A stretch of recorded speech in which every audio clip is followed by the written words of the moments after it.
Hello दोस्तों, आपको अजय हिंदी कहानियाँ चैनल में स्वागत है। आज हम एक अद्वितीय ग्रंथ श्रीमद् भगवत गीता के माध्यम से जीवन के मूल्य और मार्गदर्शन के विषय में बात करेंगे। भगवत गीता जिसमें भगवान कृष्ण ने अर्जुन को धर्म, कर्तव्य और जीवन के मूल्यों का उपदेश दिया है, हमें एक नए दृष्टिकोण से जीने का मार्ग दिखाती है। इस ग्रंथ से हम सीखते हैं कि जीवन की हर परिस्थिति को से स्वीकार करें और आगे बढ़े। भगवत गीता का संदेश है कि हमें अपने कर्तव्यों का पालन करना चाहिए और असफलता को नई शुरुआत मानना चाहिए। इस ग्रंथ से हम जीवन में साहस और संतुलन का मूल्य समझते हैं, जो हमें सफल और सुखी जीवन की दिशा में आगे बढ़ने में मदद करता है। आज हम आपको भगवान श्री कृष्ण की बड़ी ही अद्भुत कहानी सुनाने जा रहे हैं।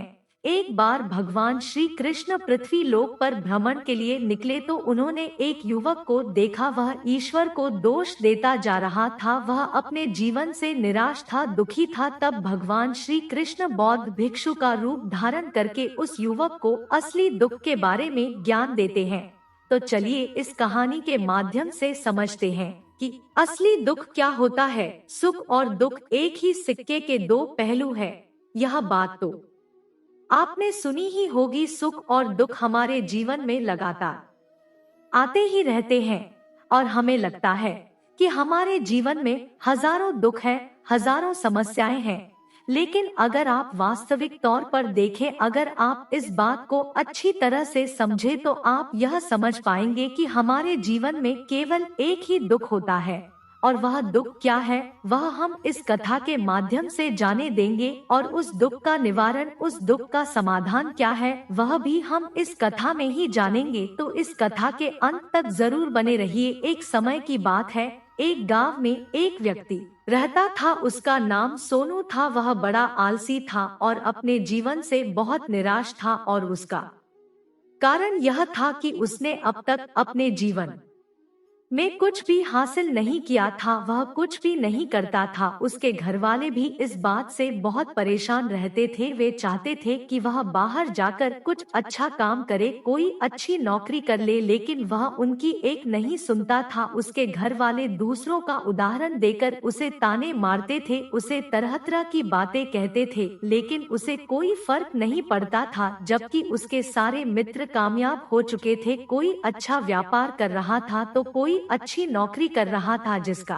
कारण जब भी वे लोग मिलते तो वे लोग बढ़ चढ़कर अपनी बढ़ाई किया करते, लेकिन सोनू कुछ नहीं किया करता था। जिसका कारण जब भी कोई उससे पूछता कि तुम क्या कर रहे हो, तो वह कुछ नहीं कह पाता। उसे यह कहने में बहुत शर्म महसूस होती थी। वह कुछ नहीं करता। वह हमेशा सबसे केवल एक ही बात कहता था कि मैं कोशिश कर रहा हूँ, लेकिन उसकी कोशिशों का कोई भी फल किसी को नजर नहीं आ रहा था। देखते ही देखते अब ऐसा समय आ चुका था कि सोनू सभी से मुंह छुपाता फिरता, ताकि कोई उससे यह ना पूछ ले कि तुम क्या करते हो, जिसका कारण वह कभी किसी के सामने भी नहीं आता था। धीरे धीरे उसका मन दुखी होने लगा था। वह बहुत निराश रहने लगा था। उसे अब ऐसा प्रतीत होता था मानो वह इस धरती पर बोझ है, जिस कारण वह अपने आप को बहुत अकेला महसूस कर बहुत तन्हा महसूस करता। एक दिन तो उसके मन में यह भी विचार उत्पन्न होने लगे कि मेरे हाथों में कुछ नहीं है तो मैं क्या कर सकता हूँ। अकेले बैठकर वह रोता रहा और भगवान को दोष देता रहता। एक दिन छुप छुप कर वह घर से निकलकर कहीं जा रहा था। तभी उसने रास्ते में देखा कि एक बौद्ध भिक्षु लोगों को प्रवचन दे रहे हैं और प्रवचन में वह दुख की बातें कर रहे हैं। सोनू कुछ देर के लिए अपना मुंह छुपाकर वहीं पर खड़ा हो गया, ताकि उसे कोई देख ना ले, और चुपचाप वो उन बौद्ध भिक्षु की बातें सुन रहा था। बौद्ध भिक्षु सभी को प्रवचन में कह रहे थे कि दुख हमारा सबसे बड़ा साथी है। हमें दुख अपने जीवन के बारे में समझाता है और हमें सही से जीने का तरीका बताता है। यह हमारे गुरु की तरह है, जिससे हमें सीखना चाहिए। आप चाहे तो अपने जीवन में अपने दुखों को अपना गुरु बना सकते हैं और उससे सीख सकते हैं। या फिर आप चाहे तो अपने दुखों पर बैठकर रो सकते, लेकिन इससे आपको कोई लाभ नहीं मिलेगा, बल्कि आप दिन बदन और कमजोर होते जाएंगे, निराश होते जाएंगे। सोनू छुप छुप कर उन बौद्ध भिक्षु की यह सारी बातें सुन रहा था। जैसे ही उपदेश खत्म हुआ, वह उन बौद्ध भिक्षु के पास पहुंचा। उन्हें प्रणाम करके वह कहता है, हे महात्मा, अभी आप कुछ देर पहले दुख को गुरु बता रहे थे। आप कह रहे थे कि दुखों से हमें सीखना चाहिए, हमें उन्हें अपना गुरु बनाना चाहिए। लेकिन मैं भी तो अपने दुखों से परेशान हूँ, अपने जीवन से परेशान हूँ। मैंने अब तक जो दुख झेला है, मुझे तो कभी ऐसा प्रतीत नहीं हुआ कि मेरे दुख मुझे कुछ सिखा रहे हैं, बल्कि मुझे तो हमेशा यही लगता है कि वह मुझे पीड़ा दे रहे हैं, तकलीफ दे रहे हैं। और दुख की पीड़ा बहुत भयंकर होती है। ऐसा लगता है अब इसके बाद हमारा जीवन समाप्त हो जाएगा, इसके बाद हमें कुछ नहीं मिलने वाला, यहाँ तक कि हमें मृत्यु भी उसके सामने कम लगती है। जब लोग मारते हैं, जब लोग यह कहते हैं कि तुम या कर रहे हो, तो मन को बहुत ठेस पहुंचती है और मैं उनसे कुछ नहीं कह पाता। सोनू की यह सारी बातें सुनकर वह बौद्ध भिक्षु सोनू से कहते हैं, बेटा, तुम्हें क्या दुख है और तुम दुख के बारे में ऐसी बातें क्यों कर रहे हो? सोनू ने अपने ऊपर बीती हुई सारी बातें उन बौद्ध भिक्षु को बता दी और कहने लगा, है महात्मा, क्या आपके पास मेरे दुख का कोई समाधान है? सोनू की यह बात सुनकर वह बौद्ध भिक्षु मुस्कुराने लगे और सोनू से कहते हैं, बेटा, जब तुम्हारे जीवन में कोई असली दुख आए तब तुम मेरे पास आना, मैं उसका समाधान तुम्हें अवश्य बताऊंगा। उन बौद्ध भिक्षु की यह बात सुनकर सोनू थोड़ा सा अचरज में पड़ गया। उसे यह समझ नहीं आ रहा था कि क्या उसने अब तक जो दुख झेला है वह असली दुख नहीं है।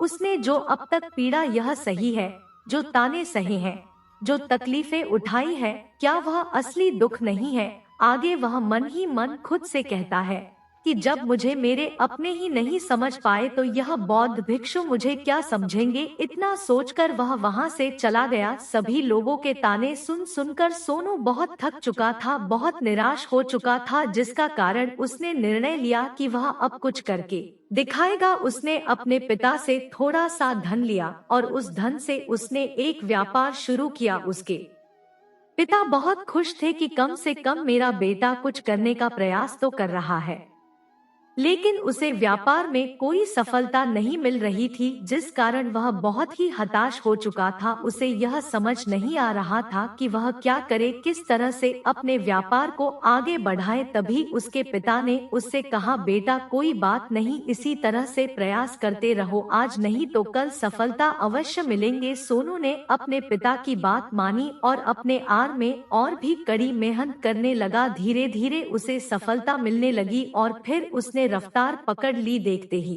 देखे केवल 3 सालों के अंदर वह एक बहुत बड़ा व्यापारी बन गया। अब उसके पास धन दौलत की कोई कमी नहीं थी। लोग जो उसे पहले नापसंद किया करते थे, अब उसे पसंद करते थे, उसकी चिंता करते थे, उसके कार्यों की सराहना करते थे। उसके माता पिता भी अब अपने बेटे से बहुत खुश थे और उसकी सफलता से अत्यंत प्रसन्न थे। धीरे धीरे सोनू के मित्रों की संख्या लगातार बढ़ती जा रही थी। सोनू के कुछ मित्रों ने उसे यह भी सलाह दी कि उसे अपना व्यापार और तेजी से बढ़ाना चाहिए, उसे और फैलाना चाहिए। जब तुम आज केवल इस नगर के सबसे बड़े व्यापारी हो, तब तुम इतना खुश हो, तुम्हारे साथ यह सारे लोग हैं, वहीं पर तुम सोचो कि जब तुम इस राज्य के सबसे बड़े व्यापारी बन जाओगे, तब तुम्हारे यहाँ पर लोगों की भीड़ लग जाएगी। लोग तुमसे मिलने के लिए समय मांगेंगे, यहाँ तक इस राज्य का राजा भी तुमसे मिलना चाहेगा, तुम्हारी तारीफ करेगा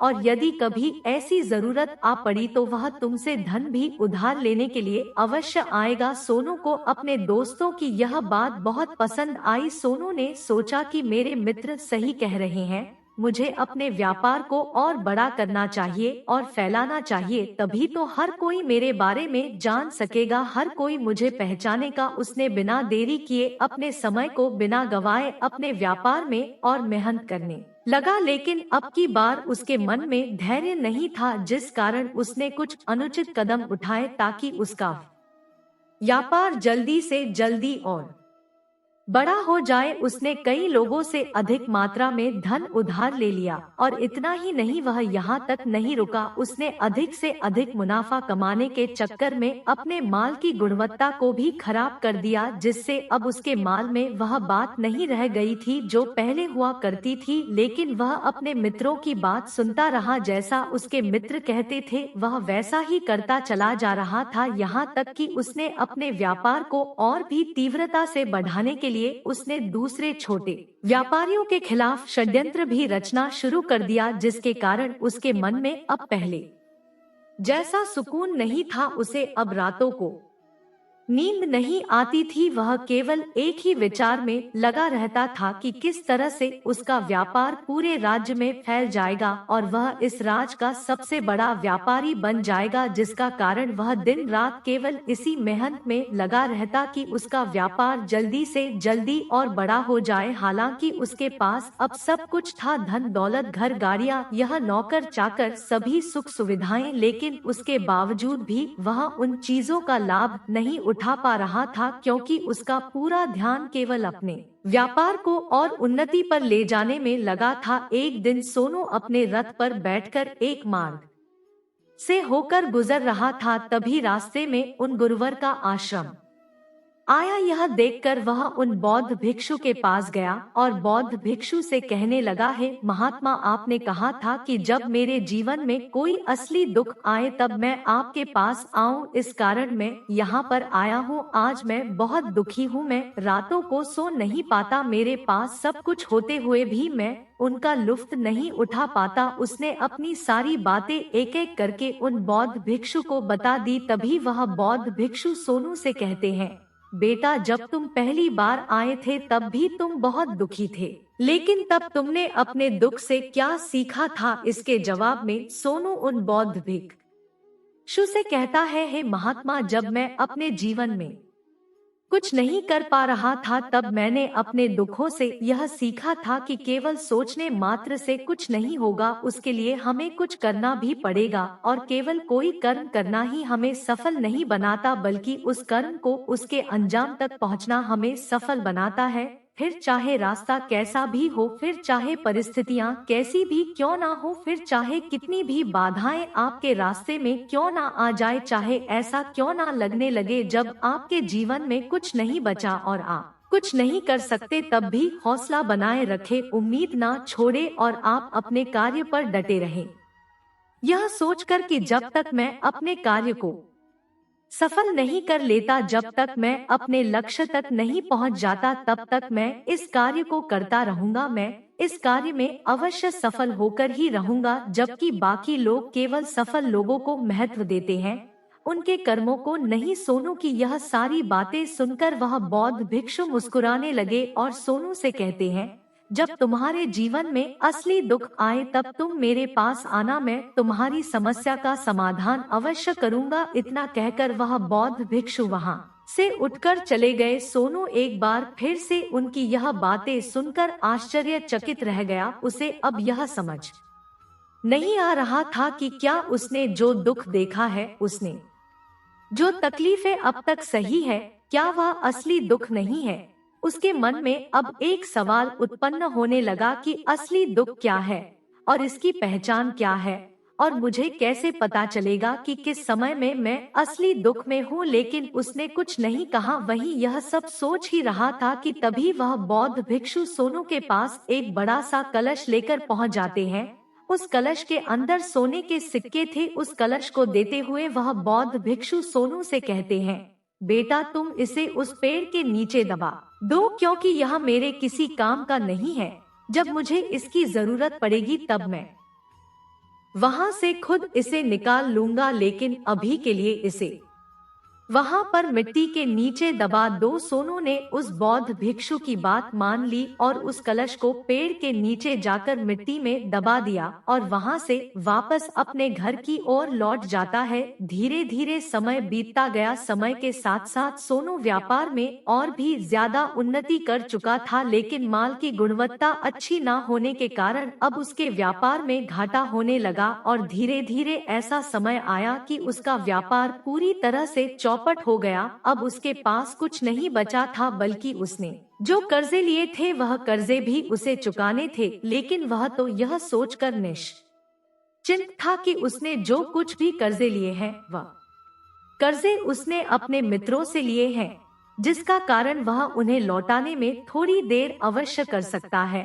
वह तो यह सोच रहा था कि उसके मित्र उसका बुरे समय पर साथ देंगे, लेकिन सबसे पहले उसके मित्र ही उसे अपना कर्ज वापस लौटाने की मांग करने लगे। तब सोनू को एहसास हुआ कि कोई भी अपना नहीं है। उसने अपने मित्रों से उस कर्ज को लौटाने के लिए थोड़ी सी मोहलत मांगी, लेकिन सोनू के किसी मित्र ने उसे कर्ज लौटाने के लिए वह मोहलत नहीं दी, बल्कि वह लोग उसे जान से मारने की धमकी देने लगे अपने मित्रों के मुंह से। यह सब सुनकर सोनू बहुत ही आश्चर्यचकित रह गया। वह जो कुछ सोच रहा था सब कुछ उल्टा पड़ गया, जिससे व्यापार के चलते उसके मित्र बने थे, इतने शुभ चिंतक बने थे, वह सब उससे दूर जाने लगे थे। हर कोई उससे पीछा छुड़ाना चाहता था, कोई भी उसका साथ नहीं देना चाहता था। धीरे धीरे उसकी सारी संपत्ति नीला हो गई। अब उसके पास कुछ नहीं बचा था, वह सड़क पर आ चुका था। उसने हार मानकर अपने माता पिता से कहा, पिताजी मेरी मदद कीजिए, मेरे ऊपर बहुत कर्ज है, मुझे उसे लौटाना है,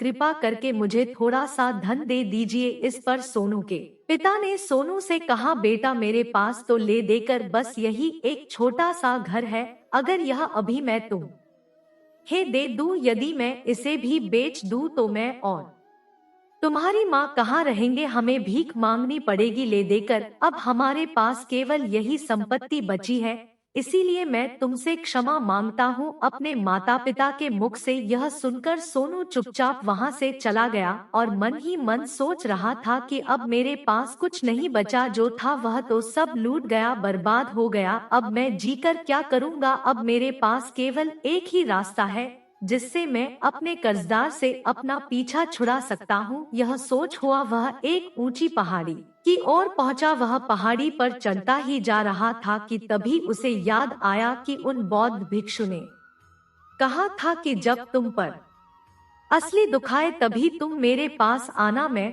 तुम्हारी समस्या का समाधान अवश्य करूंगा। यह सोचकर सोनू के मन में एक बार फिर उम्मीद की एक लहर दौड़ पड़ी। सोनू तुरंत दौड़ता हुआ उन बौद्ध भिक्षु के पास पहुंचा और सोनू ने उन्हें प्रणाम करके अपने ऊपर बीती हुई हर एक बात उन्हें बता दी और कहने लगा, है महात्मा, आपने कहा था कि जब मेरे ऊपर असली दुख आएगा तब आप उसका समाधान अवश्य करेंगे। तभी वह बौद्ध भिक्षु सोनू की इस बात को सुनकर मुस्कुराने लगे और कहते हैं, बेटा कहाँ है असली दुख, जब तुम्हारे जीवन में असली दुख आएगा तो मैं उसका समाधान अवश्य करूंगा। उन बौद्ध भिक्षु के मुख से यह सुनकर सोनू के सब्र का बांध टूट गया और सोनू ने उन बौद्ध भिक्षु से कहा, है महात्मा, आखिर यह असली दुख होता क्या है? क्या मैंने आज तक जो भी दुख झेला है, जो भी तकलीफें आज तक मैंने सही है, क्या यह दुख नहीं है?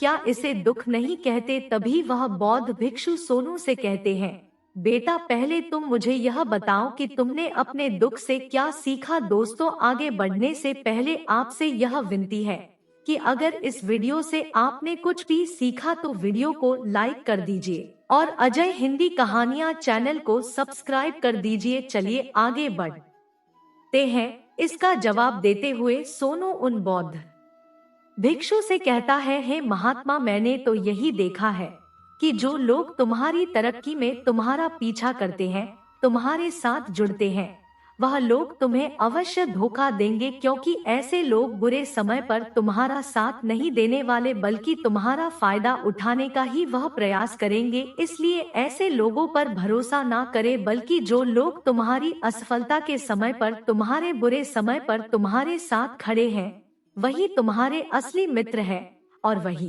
तुम्हारे साथ रहते हैं।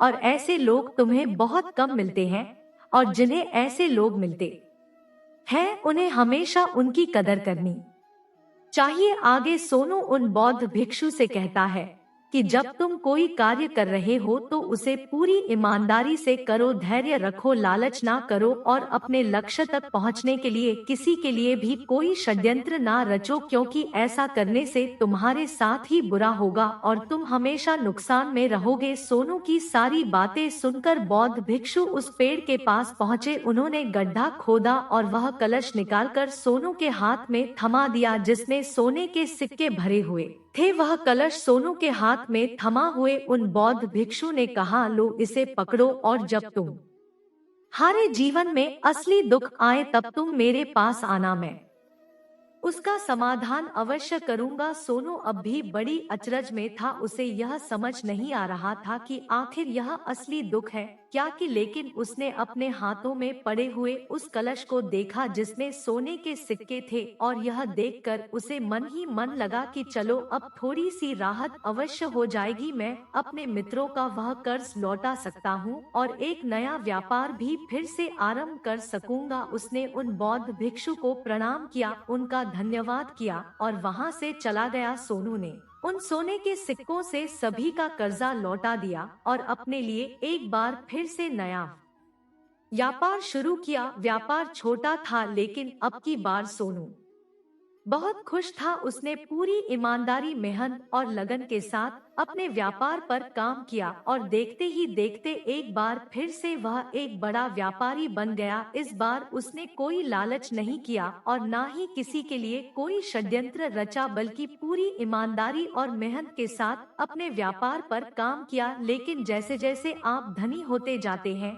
जैसे जैसे आप अमीर बनते जाते हैं, आपके मन में एक डर उत्पन्न होने लगता है और वह है अपनी दौलत को ना खो देना, जिसके कारण लोग दान करना शुरू कर देते हैं, पुण्य करना शुरू कर देते हैं, लोगों की मदद करते हैं ताकि उनके जीवन में कभी कोई दुख ना आए। लेकिन यह जीवन सुख और दुख का संगम है, जिस कारण हर किसी को सुख और दुख से होकर गुजरना ही पड़ता है।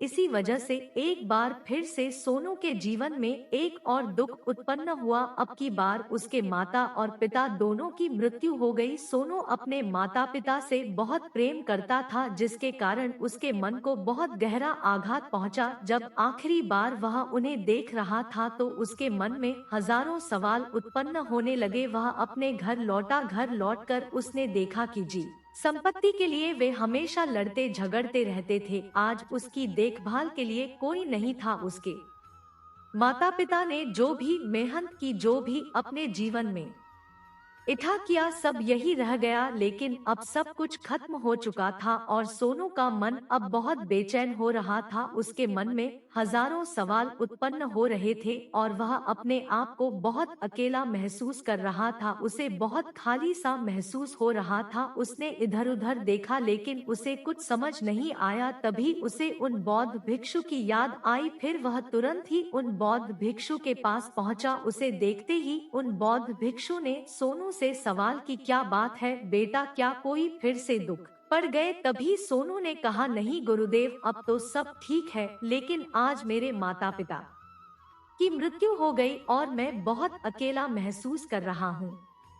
मैं बहुत दुखी महसूस कर रहा हूँ, जैसे कुछ खाली सा है, जैसे कुछ अकेलापन सा है। तभी वह बौद्ध भिक्षु सोनू से कहते हैं, बेटा इसमें दुखी होने वाली बात क्या है? यह तो जीवन है, एक दिन तो सभी को जाना है। यहाँ पर कोई भी रहने नहीं आया और ना ही कोई रहेगा। हम सब एक ना एक दिन मृत्यु को प्राप्त हो ही जाएंगे और मृत्यु कब आएगी यह किसी को नहीं पता। हो सकता है कि तुम्हारी मृत्यु कल ही हो जाए या फिर आज और अभी। यह सुनकर सोनू आश्चर्यचकित रह गया। उसने उन बौद्ध भिक्षु से कहा, है महाराज, आप यह क्या कह रहे हैं? मैं तो अभी जवान हूँ और मुझे तो अभी अपनी पूरी उम्र जीना है। मैं तो जीना चाहता हूँ, कुछ करना चाहता हूँ और आप कह रहे हैं कि मैं कभी भी मृत्यु को प्राप्त हो सकता हूँ। इस पर वह बौद्ध भिक्षु सोनू से कहते हैं, इस भ्रम में मत रहना कि मृत्यु केवल बूढ़ों को आती है। बूढ़ों के सामने तो उनके जवान बच्चे तक मर जाते हैं। मृत्यु कभी किसी की उम्र देखकर नहीं आती और ना ही किसी को बताकर आती है। उन बौद्ध भिक्षु के मुख से यह सारी बातें सुनकर सोनू और भी ज्यादा बेचैन हो गया और वह चुपचाप वहां से चला गया। उसके मन का वह खालीपन अब भी वैसा ही था। वह अपने आप को बहुत अकेला महसूस कर रहा था। उसके बाद से उसका मन अपने व्यापार में भी नहीं लगता। जब भी वह कोई कार्य करता तो उसके मन में ढेर सारे प्रश्न उठने लगते। वह क्या कर रहा है, क्यों कर रहा है और उसने इस कार्य को क्यों किया। उसके मन में अब एक और प्रश्न उत्पन्न होने लगा था, क्या हम यहाँ पर केवल इसीलिए आते हैं कि इस जीवन को भोगे और एक दिन मृत्यु को प्राप्त हो जाए। वह यह समझ नहीं पा रहा था कि जीवन का असली मतलब क्या। उसने कई विद्वानों से पूछा, अपनी तरफ से जो मुमकिन हो सकता था खोजबीन की, लेकिन उसे कोई जवाब नहीं मिल पा रहा था। और जब उसे कोई जवाब नहीं मिला तो उसका दुख और भी बढ़ गया, जिस कारण उसके मन की बेचैनी और भी बढ़ चुकी थी और उसे यह समझ नहीं आ रहा था कि वह क्या करे, कहाँ जाए, किससे पूछे। तभी उसे फिर से उन बौद्ध भिक्षु की याद आई। वह एक बार फिर से उन बौद्ध भिक्षु के पास पहुंचा और उसने अपने मन की सारी बातें उन गुरुवर को बता दी। तभी वह बौद्ध भिक्षु मुस्कुराने लगे और सोनू से कहते हैं, बेटा आज पहली बार तुम्हारे जीवन में असली दुख उत्पन्न हुआ है। वास्तव में तो यही है जिसे हम दुख कह सकते हैं, जो दुख कहलाने लायक है कि हमें पता ही नहीं हम क्या कर रहे हैं, कहाँ जा रहे हैं, क्यों जा रहे हैं, वो कौन है, क्या है, क्यों है, हम क्या करना चाहते हैं। तभी सोनू ने कहा, है माँ मेरे इस दुख का समाधान कीजिए, मुझे इस दुख का निवारण दीजिए। तभी वह बौद्ध भिक्षु सोनू से कहते हैं, हम सबके अंदर क्रोध, लालच, लोभ जैसी कई वासनाएं हमारे अंदर घर करके बैठ जाती है, जिस कारण हम अपने जीवन को टुकड़ों में जीते हैं और हमारी चेतना कभी एक नहीं हो पाती। हम कभी एक जगह सोच नहीं पाते, समझ नहीं पाते और हमारी ऊर्जा शक्ति भी पूरी तरह से छिन्न भिन्न हो जाती है। और आजकल के इस दौर में हमारे पास तो इतना भी समय नहीं कि हम एक पल भी निकाल करके एक पल के लिए मुड़कर अपने आप को देख सके, अपने आप को समझ सके। वास्तविकता में हर कोई यहाँ पर अपने जीवन भर केवल दुख दुख कहकर चिल्लाते रहते हैं। उसका समाधान निकालने का हर मुमकिन प्रयास करता है, लेकिन जैसे हम दुख समझते हैं वह तो दुख है ही नहीं, तो इसका समाधान आपको कहां से मिलेगा। यह तो परिस्थितियां हैं जिसके कारण हम अपने आप को दुखी समझते हैं, अपने आप को तकलीफ में समझते हैं। जैसे ही हम एक परिस्थिति से निकलते हैं, हम किसी दूसरी परिस्थिति में फंस कर रह जाते हैं। जिस प्रकार हम पहली समस्या का सामना करते हैं, उसी प्रकार हम दूसरी समस्या का भी सामना करते रह जाते हैं। और जब हम इन परिस्थितियों से हार मान लेते हैं, जब हमें लगता है कि अब कोई रास्ता नहीं बचा, तब हमारे सामने हमें केवल एक ही रास्ता नजर आता है और वह है मृत्यु। लेकिन यह कोई समाधान नहीं है, यह कोई रास्ता नहीं है।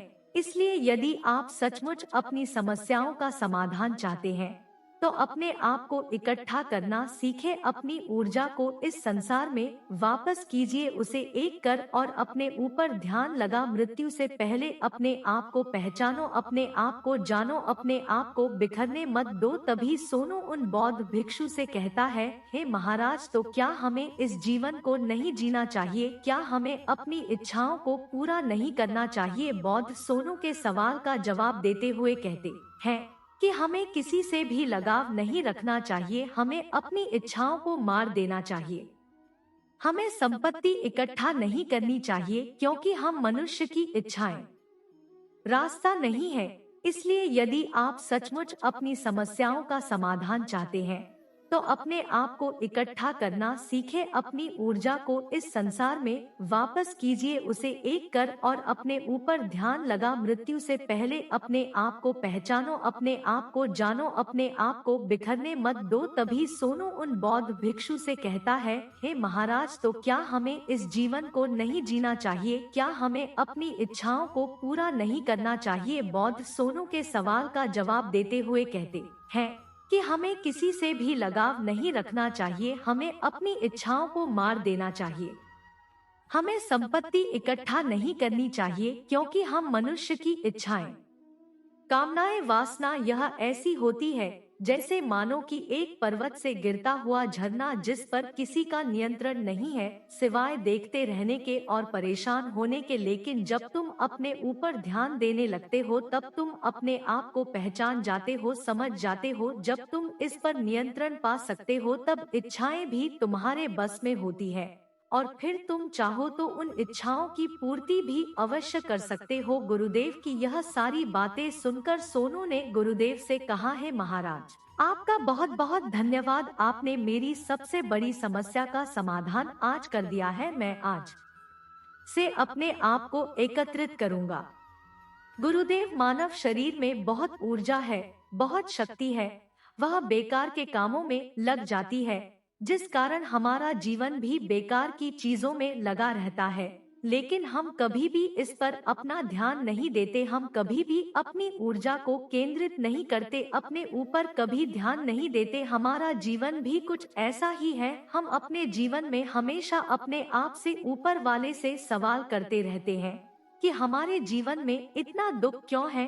हम सभी के मन में यह सवाल तो अवश्य ही उठता है और इसका जवाब है कि वह ईश्वर यह चाहता है कि हम अपने जीवन के अंतिम दुख तक पहुंच सके, उस गहराई तक पहुंच सके जहां पर हमें यह पता चल सके कि हमने अभी तक अपने आप को नहीं जाना, अपने आप को नहीं पहचाना। मानव शरीर के अंदर जो ऊर्जा है, जो शक्ति है, उसके बारे में हम अभी तक नहीं जानते। हम अपने आप को चाहे तो एकत्रित कर सकते हैं, अपने आप पर नियंत्रण पा सकते हैं, लेकिन हम अपनी इस ऊर्जा का व्यर्थ उपयोग करते रहते हैं, व्यर्थ की चीजों में लगा देते हैं, जिस कारण हम अपने आप को कभी नहीं पहचान पाते और ना ही कभी अपने आप पर नियंत्रण पा सकते हैं। लेकिन यदि आप अपने आप को जानना चाहते हैं, अपने आप को पहचानना चाहते हैं, तो पहले आपको खुद को एकत्रित करना होगा, अर्थात ध्यान लगाना होगा। ध्यान से ही आप अपने दुखों की उन समस्याओं का समाधान निकाल सकते हैं और तभी आप अपने आप को पहचान सकते हैं, जान सकते हैं और अपने जीवन के हर दुखों का समाधान भी कर सकते हैं।